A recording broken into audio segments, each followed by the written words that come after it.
Hello guys, welcome back to my channel. আজি আমাৰ ঘৰ পৰিয়ালটো গৈ আছে মোৰ মামাৰ ঘৰলৈ। ট্ৰেইনত যাম বুলি ভাবিছো। ট্ৰেইনত গলে আমাৰ সুবিধা হয়। সেইবাবে আমি পেছেঞ্জাৰৰ বাবে অপেক্ষা কৰি আছো আৰু ভাবিলো সেলফি কেইখনমান তুলি থৈ দিও স্মৃতিৰ বাবে। ইয়া ট্ৰেইন আহি গ'ল আৰু আমি সকলোবোৰ ডবাত উঠি গলো। আমি দুটা ডবাত উঠি গলো যেহেতু বহুত ভিৰ আছিলে। মা খুৰীহত অন্য এটা ডবাত আৰু আমি বাই ভনী কেজনী আৰু পাপা এটা ডবাত উঠিলো। এই ট্ৰেইন আহি বৰহাট ষ্টেচন পালেহি আৰু আমি সকলোবোৰ ভালদৰে আৰামছে নামি ললো। বস্তু বাহানিবোৰ লৈ ললো আৰু এতিয়া আমি অকমান দূৰ খোজকাঢ়ি গৈ আছো। ইয়াৰ পৰা আমি এইখিনি টমটমত যাব লাগিব।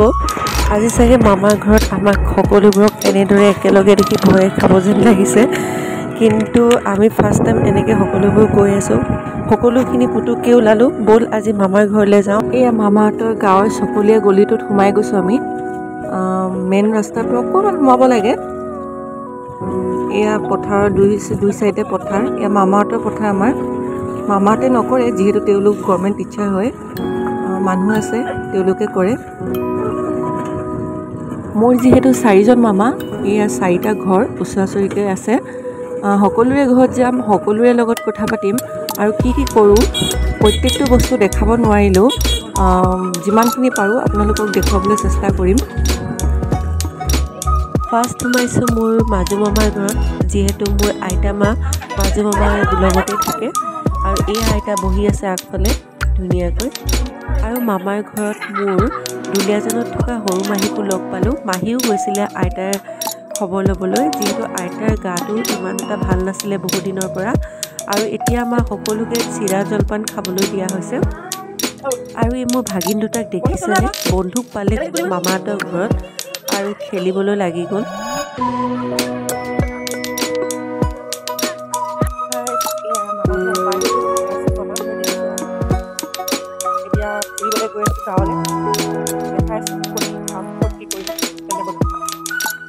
আৰু এতিয়া আমি সকলোৱে গৈ আছো মোৰ ডাঙৰ মামাৰ ঘৰলৈ।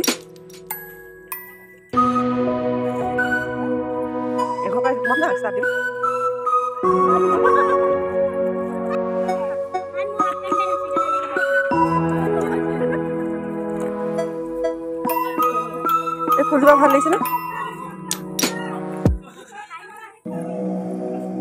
এয়া বাৰান্দাত আমাৰ বাবে অপেক্ষা কৰি আছে আমাৰ ডাঙৰ মামা। এয়া দেখিছেনে আমাৰ ডাঙৰ মামাৰ মুখৰ হাঁহিটো। সদায় এনেদৰে হাঁহি থাকে মানে। এনেদৰে সকলোৱে মিলি হাঁহি ফূৰ্তিৰে গপ পাৰিলোঁ বন্ধু সময়ত আৰু চাহ জলপান ইয়াতে খোৱা হ'ল।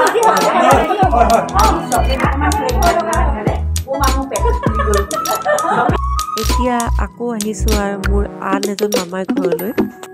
যিহেতু 4জন মামা, সেইবাবে সকলো ঘৰতে এপাক এপাক আহিবই লাগিব।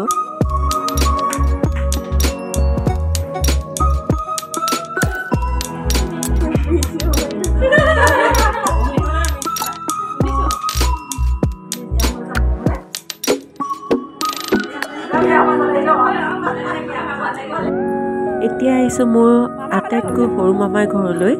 এয়া হৈছে মোৰ মামী আৰু মামাৰ ভিতৰত আছে আৰু দুটা ভাইটি আছে। ডাঙৰটো ভাইটি ইয়াত নাথাকে, তেওঁ গোলাঘাট সৈনিক স্কুলত থাকে আৰু সৰু ভাইটি আছে ঘৰতে। মামী যদিও কলেজৰ প্ৰফেচাৰ হয়, দিনটো ঘৰত নাথাকে, তথাপি ঘৰটো ইমান পৰিপাটিকৈ ৰখাৰ বাবে সঁচাকৈ চাবলৈ বহুত সুন্দৰ লাগিছে।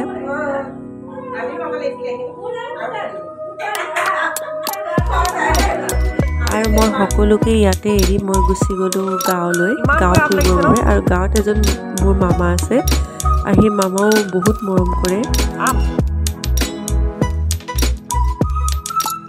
গাঁৱৰ দুখীয়া মানুহৰ মৰম চেনেহ আদৰৰ অনুভূতি আৱাস এই মামাৰ ঘৰত সঁচাকৈ অনুভৱ কৰিবলৈ পোৱা যায়। বস্তু লাগিলেও ফল মূল হওক বা শাক পাচলি সকলোবোৰ বেগত ভৰাই দিয়ে। আৰু সঁচাকৈ দুখীয়া যদিও এই মামাৰ ঘৰত আহি মই সকলোতকৈ ভাল পাওঁ। আৰু এয়া আছে মামী। মামী গৈছে শগুনী লতা আনিবৰ বাবে। Bye bye. আৰু এয়া চব মামা এতিয়া এক বেগ কৰি মোক থ'বলৈ গৈ আছে। আৰু দিনটো ভালদৰে ফুৰি ভালদৰে খাই বৈ আমি ওলাই গৈ আছোঁ যিহেতু 5টা বজাত ট্ৰেইন থাকে পেচেঞ্জাৰ আৰু ট্ৰেইন ধৰিব লাগিব তাকে দিনটো কেনেকৈ পাৰ হ'ল গমেই নাপালোঁ সকলো লগত হাঁহি ফূৰ্তি কৰি আৰু এতিয়া আমি টমটমত গৈ আছোঁ ট্ৰেইনৰ বাবে